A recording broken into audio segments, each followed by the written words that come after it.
Hello everybody, Hi. and welcome to episode 2 at Home with Pat. Yesterday when I did the cloning video, I showed you how to make clones of tomato plants. What? And did you want to say something? What do you want to say? And I'm here today. Yeah, and I have an assistant, Miss Fallon, the lovely Miss Fallon right here. I showed you how to make the compost and everything, and the mixture for tomatoes when you're cloning them. And when I was doing that, I came back to my worm bins and got some vermicompost. Now, a lot of people are going to ask, what is vermicompost? Basically, it's raising worms to create the best organic compost that you can for your plants. It actually creates 300, 400 times more nitrogen in the soil for your plants. And it's probably some of the best potting soil that you can get, and it's actually a great compost to put around your plants.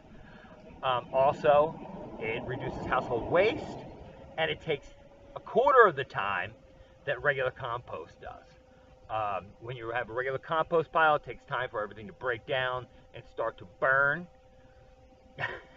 Are you doing sign language next to me? Okay. She's a little excited, so she gets to help Daddy here. It's also a good way to get your kids involved, because kids love little wiggly things, worms, all that kind of stuff. Like I said, your regular compost pile takes a while to start to burn and break down. So when it does burn and break down, it takes turning and all this stuff. With the vermicompost, it takes none of that. None of that whatsoever. All it basically does is you take your scraps from inside your house, vegetable scraps, you can use bread, pasta, the things you don't recommend, or any meats or any dairy products, because they have a tendency to smell and get really bad real quick. So, and you're creating organic compost. So organic compost basically means you're using vegetable matter. What it does in that too is the worms release their feces into the soil, and the worms also create worm castings. So when they grow, they have an exoskeleton shell, almost like a crab or a spider or something like that, but it's not quite the same exact way, and they release that into the soil also. I started out, I ordered my worms off of eBay. They're like $8 for 300 of them. I've gotten to the point now, my bins need to be changed, and I need to separate the worms and create more bins. At the end, I'm going to wind up with a beautiful thing of compost, and actually you wind up with two different things. You wind up with compost, and you can make compost tea. Now, compost tea is it's basically just taking the compost, straining some water through it, saving the water, putting it in the jugs. You want to wait about 2 to 3 weeks on the jugs, so that it breaks down a little bit and makes it less potent. So let's get started here. Basically, what you're going to need to start with, if you start with your worms fresh, your basic bin. You can get these at Walmart, anywhere. You're going to want to put a couple holes in the bottom. Get your lid, drill a couple holes in the top, so that way to get air circulation inside of it. Here's one of my bins that's already started. You can see the organic matter in there on the top. Don't worry about it. The way I'm going to separate it and separate the worms from the bin, we don't have to worry about the organic matter. I can put it right back in. There's two ways to start these. You can start them with what's called coconut coil. I find coconut coil to be a little bit expensive myself. So you can start with regular peat moss. Peat moss is about $9 for a 50-pound bag. With a 50-pound bag now, I'm going to get 4 bins out of my worm compost that I have here, because the worms are going to split them up. They're always they're asexual, so they don't have to worry about them. They create their own eggs and babies, so it's not like you have to have a male worm and a female worm to do what they got to do to make it that way. I'm also going to use one of these. It's basically a vegetable bin from a produce store. You can actually get one at Walmart or else go ask the produce guys. They got the little holes in the bottom. It's going to be nice and easy to separate the worms from the soil. So I'm going to start here real quick. Give me a second, I'll be right back. I'm ready. Here's my peat moss. I'm gonna pour some peat moss into the bottom of this bin. So when the worms get separated, they have some place to go. Here you go, Fallon, you can help me. Fallon, you're standing right in front of the camera. You want to back up a little bit. There we go. So we're gonna throw a little bit of this in the bottom to do our separation.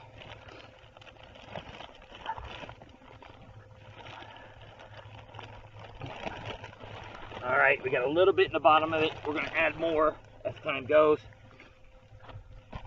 I'm also gonna pull top of the organic matter that I have in the bin off. All right, Fallon, I want you to move over here. All right, Fallon's gonna help me because she likes to help. And it's fun for her. Like I said, it's fun for the kids. So now I'm just gonna dig into my bin. There's some more organic matter there. Throw some of it right in here. And I'll pour the soil in. What's gonna happen is the worms are gonna get exposed to the sunlight.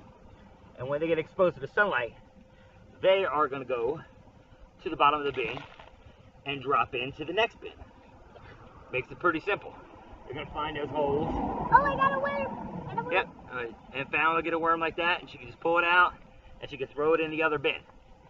If you start off fresh, a lot of times what happens is when the worms are not accustomed to the bins, We got worms in here. they will they'll try to escape. These worms have been going for about 3 months now, so they're perfectly fine. We don't have any problem. You gotta be really careful. Yeah. And what you'll basically have, you can do this just on a regular tarp or a bucket. Fallon, come back over here. You can do a regular tarp or a regular bucket, and you'll wind up with a big ball of worms in the bottom. That's why I put out, if you look at on the bottom here, I have a tarp. You can't really see it, but there's a tarp here. That way any worms that come down on the ground, I can just pick them back up and throw them into the container. So we're gonna empty our bin. Like I said, we have some organic matter in here. I'll show you what to do with that in a little bit. And we'll get worms out of here. So we can, we're gonna put this around here now. So now most of the worms are gonna fall right into the bin underneath. They go right through the holes. They don't like the sunlight. So we got a worm, right? Yeah, and you gotta put the worm right in the bin. Go ahead. Like I said, the kids can get involved. They can pick the worms right on out. Got a worm. We got a worm, Daddy. You got a worm? Mm-hmm. Okay.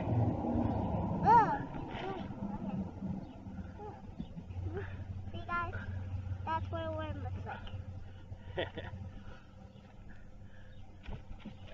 So basically what I'm going to be left with in this bin up top, after the worms climb down and get into the other bin, is basically all this black, beautiful, organic compost right here. Wormy. Which is like one of the best things for your soil. You can add it right to your garden soil. One of the best things in the whole entire world.